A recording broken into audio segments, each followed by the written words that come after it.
Hi, I'm Julie Love, here with This Week in Tuscaloosa, and I am thrilled to death to be with Mr. Delbert Reed, who has a new book that's being released, When Winning Was Everything. Thank you for stopping to talk to me for a moment. Thank you, Julie. Give me a rundown. What inspired you to do this book?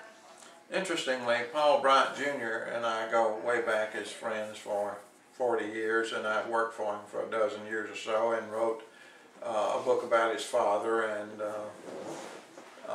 he read a book one weekend about a year and a half ago about professional baseball players in World War II, which is one of our favorite subjects, is military history. And pro baseball, he was in pro baseball a long time. And he called me on Monday morning and said, "Hey, I was thinking about you over the weekend. I was reading this book about professional baseball players in World War II and thought you're the guy to write a book about Alabama football players in World War II." And I said, well, that's an interesting thought. And it grew from that idea to the book we have today, which is a tribute to the Alabama football players who participated in the military in World War II. So how long did it take to research? I spent about 8 months researching for the book and tracked down 27 living World War II veterans who had played football here, and interviewed those and families of many others to complete the book. And we have over 325 actual players that we've documented who participated in World War II. 13 of them lost their lives. And there were many heroes in that group. I mean, frontline soldiers in every single battle of the war. An Alabama football player was the first to go into battle in almost every battle of World War II. Wow. And we've placed them everywhere anything happened. They were there. They were captured at the Battle of the Bulge. They were shot down bombing over England, over France and Germany. One of them shot down the first German plane in the war, in the first sortie flown by American planes over France. He was the very first one, this guy, Tom Borders, and his picture was a big color picture in Life magazine, and a picture of his plane in Life magazine, and the week the magazine came out, he lost his life. He was shot down. Oh, wow. The stories are intriguing in every way you can imagine. And it's the Battle of Midway is quite famous. The Battle of Midway, we had a player who had played fullback here, played baseball here, was on the boxing team, president of the A Club. His name's Johnny Roberts. He was a pilot on the USS Enterprise in the Battle of Midway. There's no greater hero than those pilots off the Enterprise in the Battle of Midway. And he had told him in advance if he had the opportunity he would fly his plane into the deck of a Japanese carrier and try to sink it beforehand, and he did so, and lost his life. And he received the Navy Cross, and a ship has been named after him because of his heroic actions to help sink a Japanese carrier at the Battle of Midway. This is Charlie Compton here, who was nominated for the Medal of Honor and received the Distinguished Service Cross, who happens to be on our front as well. And he was one of the great heroes of our guys in the war. Charlie risked his life numerous times to save other soldiers in battle in Germany, was wounded twice. This gentleman here is Hugh Barr Miller, who his ship was torpedoed and sunk in the Pacific, and he spent 39 days and nights on a Japanese-held island and survived as the only survivor in his group. He first floated in the ocean for 4 days and nights. Wow. And then survived on an island and was wounded and killed several Japanese enemy soldiers, and then finally was spotted by waving at a plane passing by and was rescued by volunteers who went back into that battle zone and retrieved him and brought him home. He was featured in This Is Your Life and was a great hero and won the Navy Cross as well. We have a photo in the book of him receiving the Navy Cross from Eleanor Roosevelt's pinning the Navy Cross on his shirt, so that's a pretty big honor. The President's wife is giving him an honor. Yeah. But there's so many stories in here about people just like these, who were heroes in the war.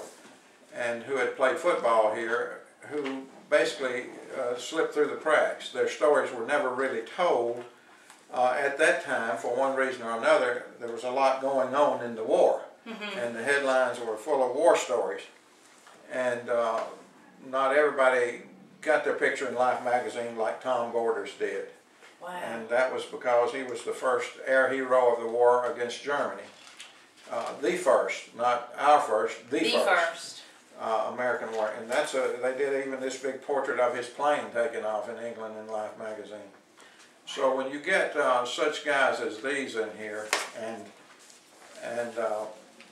there are numerous silver stars, bronze stars, wounded in action, 325 of them served, including Coach Bryant, who's pictured here, and who has a very interesting story about how badly he wanted to get into the fight. That he kept going up and trying to volunteer before they were ready for him, and they kept sending him back and said, "We'll call you when we need you. Wait, go back, we're not ready."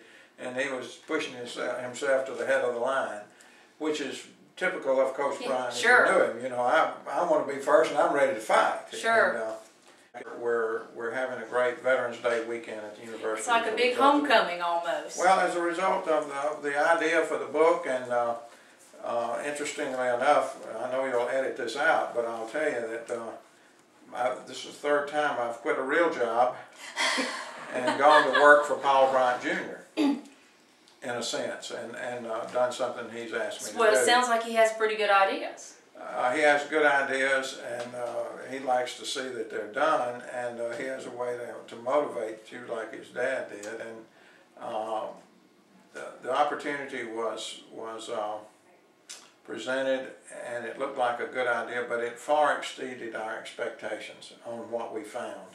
Now, when was this released? This book officially is being released Friday. Officially Friday. But, so I have an advance copy. But a few people have heard about it and come directly to the museum and said, "Oh, I want a book." You know, a couple of the veterans were in here the first day and said, "I've been calling every day to see when the book's going to get here," and they've gotten some. And where are they going to be available?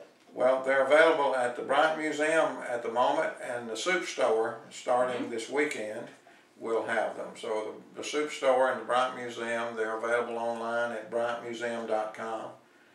And sounds like a great idea for Christmas gifts. It's a nice book that collects the history of this unique group of people. And they football players were in great demand at the moment the war broke out. First of all, they were disciplined, they knew about teamwork, they were educated enough to do the job, they were tough, and they were in high demand, and they were immediately snapped up by the services and placed in leadership positions throughout the war, and that's why our guys did so well and paid a good price for it. If you take the 1942 football team picture, all of them went in service except one who had no hearing in one ear. So they rejected him, but the other 57 of the 58 went into service at the end of the season. There's a photograph in the book of 6 of them joining the Marines at halftime in their football uniforms at the last home game of the season. Patriotism was running high, of course, and each individual story is just another saga, another movie episode or TV episode. You say, "Holy cow, how could this happen?" Right. One after the other, and there are 60 stories in here that are lengthy stories about people, and then there's 325 that have smaller stories. We try to include as much as we could about some of them, and about all of them. So it turned out really well, and it's a tribute to this group of people, Alabama football players in World War II. And the university has taken this opportunity to have a major Veterans Day weekend celebration. That's wonderful. And That's absolutely it's a great thing. So. Well, thank you for writing it. Well, it was a great experience for me and a great pleasure to meet these guys and talk with them, and I've become friends with so many that I've talked with about half of them each day. So every 2 or 3 days I've talked with those 20 guys, you know, that are still around. Some are in assisted living facilities and won't be here. and are unable to come for one reason or another health-wise. But the 13 who are up to it are going to be here Friday. Great. And I've talked with about half a dozen of them the last 2 days who are all excited and get very emotional about this moment that's coming up for them. And we can certainly imagine that with 101,000 people cheering for you Sure. at one time is something they haven't seen. And at their age, 86 to 91 years old, they know it's a big moment, and their families are coming out in large numbers to see them. And the families of those who are already deceased are coming. You know, they're just saying, we want to be there. We want to be a part of this, and we want to get a book. We want to do this. We have so many special things going on for them. It's just it's just a tremendous weekend. Well, that's terrific. Well, we thank you so much. I'm Julie Love with This Week in Tuscaloosa, and the book is When Winning Was Everything. You now know where to find it, and hopefully we'll have a link for it on visittuscaloosa.com as well. Thank you so much. Thank you, Julie. You should have asked me.